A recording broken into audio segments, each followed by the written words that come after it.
Hello, I'm delighted to launch tonight's webinar on sheep health and disease as part of Animal Health Awareness Week 2020.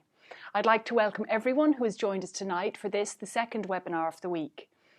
Sheep farming is of real importance to this country, both economically and socially.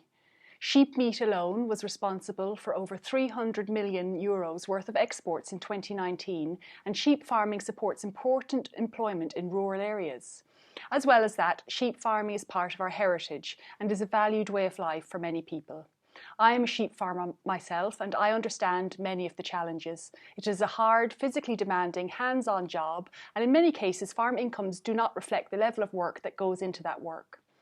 Improving incomes in the sheep sector to make it economically sustainable is a worthwhile goal and is something we should all work towards.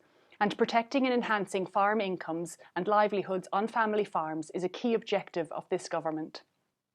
Improving flock productivity is one way to move towards better incomes. I know that improving flock performance can be challenging. However, improving the overall level of health in a flock undoubtedly leads to fewer sick sheep, fewer deaths and fewer MTOs, and healthy weight gain in lambs. All of these outcomes help to improve farm profitability. I'm very much looking forward to tonight's presentations on iceberg diseases, which will show that some of the obvious effects of diseases in sheep can be accompanied by losses in production, which are sometimes more difficult to identify. The productivity gains from disease prevention programs can be substantial. They provide the basis for economic sustainability on farm in terms of higher incomes and also environmental sustainability in terms of lower carbon emissions per unit of output. Wool is something I'm particularly passionate about. In the past, the income from wool sales was of substantial benefit to farmers. However, the gradual fall in the value of wool over the years has made a sizable dent in our incomes. In line with our commitments in the programme for government and in this low carbon era, we are exploring alternative market opportunities for our wool, and perhaps in areas such as insulation, compost and fertilisers. I've already engaged with my officials and I'm glad to say that work is now progressing on this issue. Keeping our flocks in good health is also necessary for high quality wool production. Biosecurity is becoming increasingly important, and this is all about keeping disease out of our flocks and suppressing and eliminating diseases which are present. As such, it is a vitally important component of flock health management. I welcome the launch of Ireland's first National Farmed Animal Biosecurity Strategy by my colleague, Minister Charlie McConalogue, tomorrow. And I encourage all farmers, vets and others who deal with livestock to take on board the principles on which it is based.